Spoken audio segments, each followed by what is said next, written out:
من كام يوم قريت في الاخبار ان في تطبيق كان بيدعي ان هو تطبيق للاستثمار، وبعد ما التطبيق ده خد فلوس من الناس علشان يستثمرها لهم، التطبيق ده نصب على الناس وقفل. وعلشان كده انا بعمل الفيديو ده النهارده، بما ان في ناس عايزه تستثمر فلوسها او عايزه تكسب فلوس وبطريقه سهله، فليه ما اشرحلكوش الطريقه او ما اشرحلكوش تجربتي مع الاستثمار في البورصه المصريه عن طريق تطبيق ثاندر. الموضوع رسمي وامان جدا لانه حصل على كل التراخيص القانونيه. انت بتستثمر في البورصه المصريه، يعني انت بتعمل حاجه رسميه ومفيش فيها اي مشكله، مش اي تطبيق بقى يجي يقول لك هات مش عارف فلوس هستثمر لك بيها او اعمل لك بيها وينصب عليك في الاخر. لا، انت هنا بتستثمر في شركات فعلا وفي البورصه فعلا، ولكن بشكل اسهل بكتير بقى من الاشكال اللي كانت موجوده زمان بقى قبل دخول التكنولوجيا، وان انت كان لازم تعمل اجراءات كتير عشان تعرف تستثمر في البورصه. لا، الموضوع دلوقتي بقى سهل وعن طريق ابلكيشن. ركز معايا بقى وهات كوبايه الشاي او كوبايه القهوه بتاعتك عشان الموضوع بتاع النهارده مهم جدا وهيعجبك. وبالتاكيد طبعا ما تنساش اللايك الجميل بتاعك وتشترك في القناه علشان ما يفوتكش اي حاجه من الحاجات الجامده جدا اللي بتتعمل هنا على القناه. ولكن بالتاكيد قبل ما نبدا انا لازم زي كل مره اجيب لكم عرض جامد جدا، والعرض بتاع المره دي كالعاده ما يتفوتش، وهو من موقع كيز اوف. والموقع ده بيقدم سيريالات اصليه لويندوز اوفيس باسعار رخيصه جدا مش هتلاقوها في اي حته في العالم حرفيا. ودلوقتي هم عاملين عروض قويه جدا بمناسبه الربيع، وبيقدموا لك خصم 50% على الويندوز و66% على الاوفيس. ويندوز 10 سعره $7.5، ويندوز 11 سعره $13، ومايكروسوفت اوفيس نسخه الخمس اجهزه سعرها $63. يعني لو اشتريتها وشيرتها مع اصحابك هتعملوا صفقه رهيبه. عزيزي المشاهد، الاسعار بتاعت البرامج وانظمه التشغيل بقت رخيصه جدا زي ما انت شفت، فمفيش اي داعي دلوقتي ان انت تستخدم اي برامج او انظمه تشغيل بشكل غير شرعي وتضر نفسك وتضر جهازك. وعمليه الشراء بقى سهله وبسيطه جدا زي اي حاجه انت بتشتريها اونلاين، بس اهم حاجه تخش على اللينكات اللي انا سايبها لك في الديسكربشن تحت الفيديو، عشان لو رحت على الموقع مباشر مش هتلاقي العروض الجامده جدا دي. وانت بتشتري بقى لازم تحط اكواد الخصم اللي انا سايبها لك في الديسكربشن تحت الفيديو. ام اي في 50 هيديك خصم 50% على الويندوز، وام اي في 66 هيديك خصم 66% على الاوفيس. وطبعا مش محتاج اقول لك ان موقع كيز اوف هو من المواقع المضمونه جدا وموثوقه جدا، وعملنا له فيديوهات قبل كده كتير هنا على القناه.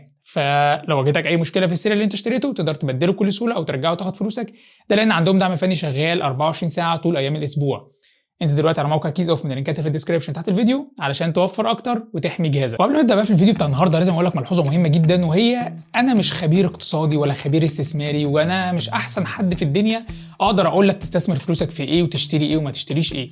انا طالع بنقل لك تجربتي. انا عن نفسي بحب اجرب حاجات كتير، منها الحاجات اللي بتنجح والحاجات اللي بتفشل. طب الحاجات الكتير اللي انا بجربها ديت مكانها مش على القناه دي اكيد، لان دي قناه تكنولوجي، فاكيد مكانها على القناه الثانيه. هتلاقوا اللينك بتاعها في الديسكربشن تحت الفيديو علشان هنقول لكم فيها التجارب بقى اللي انا بعملها دي، وايه احسن حاجه ممكن تبقى مفيده بالنسبه لاي حد فيكم على القناه الثانيه اللي هي انيس لايف. ولكن انا النهارده جاي اقول لك ان انت علشان يبقى عندك خبره في الموضوع ده وموضوع الاستثمار، وتشتري بقى ايه وتستثمر في البورصه ولا تستثمر في تشتري ذهب، تشتري عقارات، تشتري، ده موضوع اكبر من دماغي. يعني الموضوع ده انا بجرب فيه زيكم. في ناس هي المتخصصه في الموضوع ده وبتقدم محتوى عن الموضوع دوت وعندها خبره كبيره جدا، وهي اللي تقدر توجهك صح تستثمر فلوسك في ايه. طب تقسم فلوسك مثلا جزء منها كام في المية منها تشتري مثلا بيه شهادات، كام في المية تشتري بيه ذهب، كام في المية تشتري بيه عقارات، كام في المية تدخله في البورصه. الموضوع ده كبير جدا ومحتاج انت تتفرج على فيديوهات كتير من ناس عندها خبره عشان تقدر تظبط دنيتك وتبقى فاهم كل حاجه. انا النهارده جاي اشرح لك الجزء التكنولوجي في الموضوع، اللي هو لما تسمع خبير استثماري مثلا يقول لك والله حط 20% من فلوسك في البورصه، فتبقى عارف ان انت عن طريق ابلكيشن الموضوع هيبقى بسيط، لان هو مش هيقعد يشرح لك الابلكيشن. وفي اخر الفيديو هقول لكم ايه الاماكن اللي انتوا ممكن تتعلموا منها الاستثمار. وعلى فكره الموضوع مش محتاج مبالغ كبيره، انت ممكن تبدا من لا شيء تقريبا، بس الفكره كلها ان هم بيوجهوك بدل ما انت تقعد تحوش الفلوس فوق بعضها، لا طب ما تستثمرها وتزيد اثناء ما انت بتزودها برضه. فالموضوع حلو، يعني انت بس ايه شغل دماغك. ويلا بينا بقى نتكلم عن ابلكيشن ثاندر. والابلكيشن ده هو للاستثمار في البورصه المصريه، ولكن بطريقه سهله جدا عن الطرق اللي كانت موجوده زمان. تقدر تفتح حساب من موبايلك وانت قاعد في البيت، وكمان مرخص من الهيئه العامه للرقابه الماليه، وده معناه ان في رقابه على التطبيق ده وان هو امن جدا. وكمان ثاندر هو عضو في صندوق حمايه المستثمر، وده بيحمي كل المستثمرين ضد اي سوء تصرف لاي شركه من شركات السمسره، فهو بيخضع لكل القوانين زيه زي اي شركه من شركات السمسره. نسيت اقول لكم للناس برضو اللي مش عارفه، زمان انت عشان تستثمر فلوسك في البورصه فكان لازم تروح لاي شركه من شركات السمسره، والشركه دي هي اللي تشتري لك الاسهم، وهي بقى اللي تفتح لك الحاجات القانونيه وتخلص لك الورق والحاجات دي كلها. بس الموضوع ده كان بيبقى فيه صعوبه بقى، ان انت عايز تبيع اسهم دلوقتي بسرعه عشان سعرها غالي، تشتري اسهم عشان سعرها رخيص، فلازم تتصل بيهم، وموضوع كده انت ما بتبقاش شايف حتى برضو كل حاجه قدام عينك. فكان الموضوع منحصر على المستثمرين الكبار قوي، لكن الناس اللي زيي واللي زيك كان من الصعب ان هي تقعد تدور بقى على شركات سمسره وتروح وتسافر مثلا لو ناس من اماكن بعيده علشان تحط مبالغ بسيطه. انما دلوقتي الموضوع بقى ابسط مما تتخيل. انت في ثاندر تقدر تفتح حساب وانت قاعد في البيت بكل سهوله، وترفع عليه كل المستندات الرسميه بتاعتك وصوره البطاقه وصورتك والحاجات دي. هما بيقدموا لك الاوراق دي كلها وفي خلال 8 ساعات تقريبا بتلاقي الابلكيشن اتفعل معاك وانت بقيت كده شغال بشكل رسمي. وساعتها بقى تقدر تشحن رصيد على التطبيق بطرق كتير جدا وسهله جدا وبدون حد ادنى. انت ممكن تبدا من جنيه حرفيا، واول ما تحط رصيد تقدر بقى تخش تشتري اسهم، تبيع اسهم. الموضوع ابسط مما اي حد يتخيل. للناس اللي مش عارفه ايه هي البورصه، خليني كده اشرح لك الموضوع بشكل مختصر. نفترض ان في شركه قررت تطرح 10% من حصتها كاسهم في البورصه على شكل مثلا 1000 سهم، فكده بقى في 10% من الشركه دي موجودين في البورصه لاي حد يقدر يشتريهم ويبقى من ملاك الشركه دي. انت مثلا دخلت اشتريت 100 سهم، اذا انت تمتلك في هذه الشركه نسبه 1%. احنا قلنا مثلا 10% دول مثلا 1000 سهم، فانت كده هتمتلك في الشركه ديت 1%. انت كده اصبحت من ملاك هذه الشركه. طول ما الشركه دي بتكسب فالفلوس بتاعتك بتكسب، طول ما هي بتخسر الفلوس بتاعتك بتخسر. لكن انت لو درست الموضوع كويس وعرفت امتى تشتري وامتى تبيع وبقى عندك خبره قويه، فانت بنسبه كبيره جدا هتكسب. بس لو جينا كده نبص على التطبيق عشان اوريكم مدى سهوله الموضوع. طبعا انت الاجراءات الاولانيه اللي هي ازاي تنشئ حساب، اكيد مش هقول لك عليها، الموضوع سهل، تعمل اكونت زي ما بتعمل اكونت على اي حاجه في الدنيا. بس هو بيطلب منك بقى بعض المستندات، صوره بطاقتك، عشان طبعا انتوا عارفين الموضوع رسمي وقانوني 100%. بعد ما تبعت الحاجات ديت هتحط مثلا 100 جنيه فلوس علشان الاوراق تروح وتخلص بسرعه. 100 جنيه دي هتنزل في رصيدك، هو بس بيبقى الاولويه للناس اللي حطت فلوس. حط اي حاجه، حط 100 جنيه، حط 50 جنيه، ايا يكن. اول حاجه الابلكيشن هيفتح معاك بالشكل ده. يعني مثلا تعالى اوريك اول حاجه بس كده الحساب، لا مش الحساب، المحفظه، عشان تعرف الفلوس اللي معاك دلوقتي. الفلوس مش الاسهم. يعني انت ممكن يبقى معاك مثلا 100,000 جنيه بس في اسهم انت شاريها، فالباقي معاك كرصيد كفلوس مثلا اللي هيبقى ظاهر قدامك هنا. فانا مثلا ظاهر معايا دلوقتي ان الرصيد اللي معايا 12 جنيه تقريبا، اقدر اسحبهم في اي وقت، اخدهم على حسابي في البنك، او ممكن اعمل كده ايداع بالجنيه المصري. وعندي طرق كتير هنا اقدر اعمل بيها ايداع، ممكن تحويل بنكي او ايداع نقدي، اعمل تحويل بنكي من البنك، عندي انستا باي، عندي فودافون كاش، عندي فوري. فالموضوع مفيش اسهل من كده. ولما تكسب بقى فلوس، او مثلا لو بعت الاسهم اللي انت اشتريتها في اي شركه دي وعايز تسحبها، فالسحب برضو سهل جدا. هتشوف الفلوس انت عايز تسحبها، ممكن تجي لك على محفظه فودافون كاش او تعملها تحويل بنكي. موضوع مفيش اجمد من كده. طب ازاي برضو تشتري اسهم او تبيع اسهم؟ الموضوع اسهل مما تتخيل بقى. مفيش الشغل بتاع زمان تتصل بشركه السمسرعه ولا اشتري لي كذا والحقي بيعي لي كذا قبل ما السعر مش عارف ينزل او يطلع. هتدوس بس على استكشف، هتلاقي عندك بقى هنا في قوائم هو بيبقى مصنفها لك. يعني كل قائمه من القوائم ديت بتعمل حاجه معينه، او فيها مجموعه من الشركات بتعمل لك حاجه معينه او ليها هدف معين. يعني مثلا بعض الشركات هتلاقي في شركات عاليه المخاطر ديت ممكن تخسر فلوسك بس مكاسبها بتبقى رهيبه لو كسبت. في شركات متوسطه المخاطر، في شركات منخفضه المخاطر، يعني مش هتخسر بس مش هتكسب قوي، يعني ارباحها هتبقى بسيطه. فعندك بقى ايه هو افضل عند ارتفاع الفائده، السلع الصناعيه، مش هتلاقي كل الشركات موجوده هنا. يعني مثلا لو رجعنا كده لو هنلاقي مثلا في السيرش في هنا جايب لك الحاجات الاكثر مشاهده، المصرية للاتصالات، فوري. من الحاجات برضو اللي الناس بتحب تستثمر فيها دلوقتي بنك السي اي بي.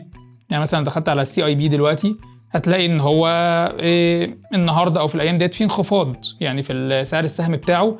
فده معناه ان دي فرصه كويسه ان انت تلحق تشتري، لان ما دام في انخفاض بيبقى بعديه في ارتفاع. انسب فرصه تشتري ان السعر يبقى قليل، اوعى تشتري والسعر رافع، علشان لما بيبقى في ارتفاع جامد بعديه بيحصل انخفاض بسيط.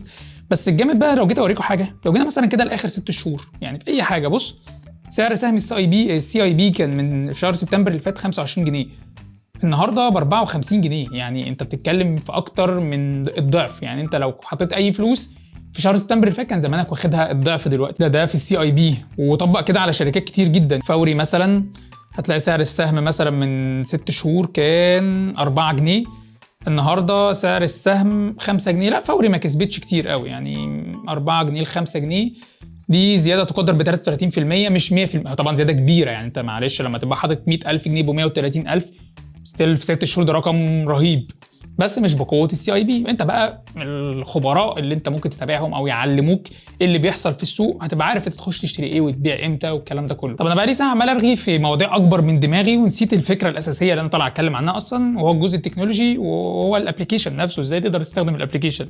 خلينا نكمل في موضوع الابلكيشن. ازاي تقدر بقى دلوقتي تشتري اسهم؟ يعني نفترض مثلا انا شحنت رصيد وعجبتني مثلا فوري، سمعت اخبار مثلا ان فوري بتتوسع في حاجه معينه، بتعمل خدمه جديده، فبالتالي قيمتها هتزيد وهتكسب اكتر، فهتكسب الفتره الجايه، فالحق بقى اشتري اسهم فيها.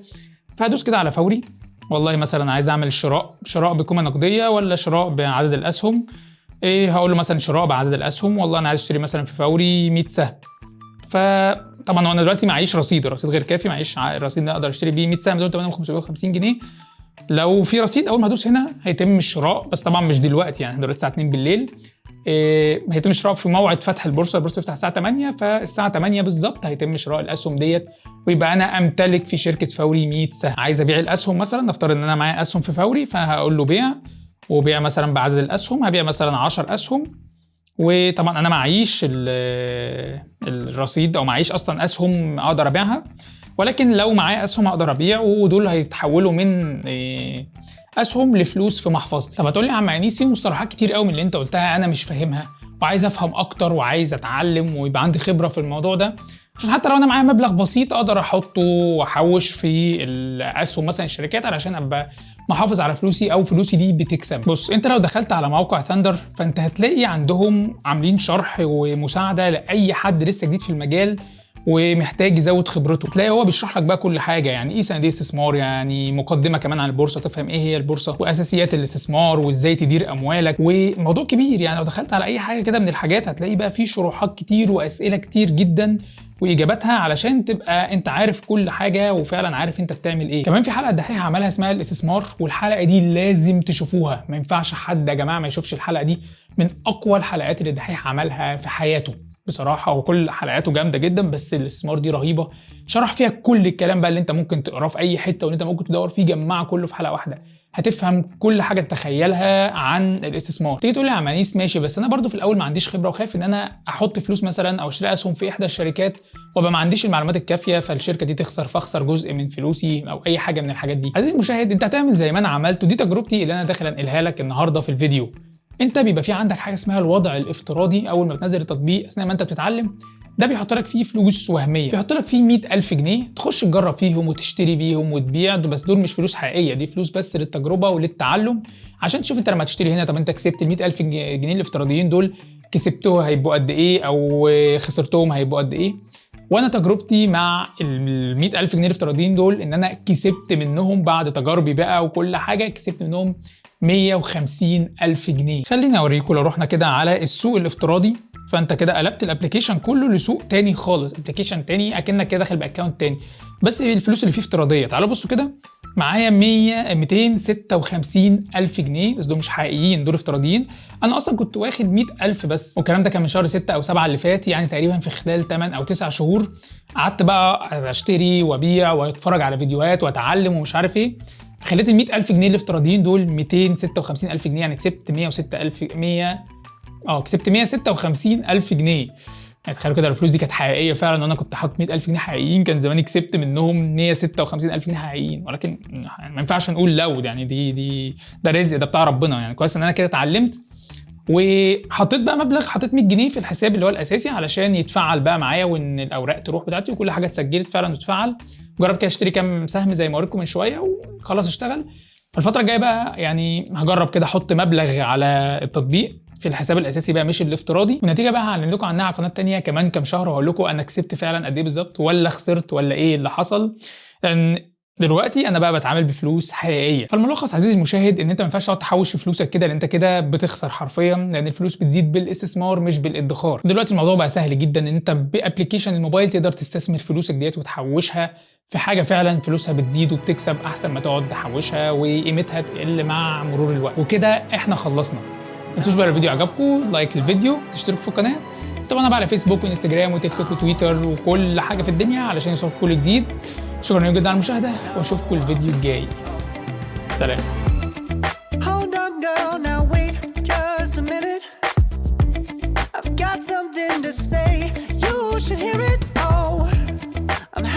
To make time for your feelings, but you have to admit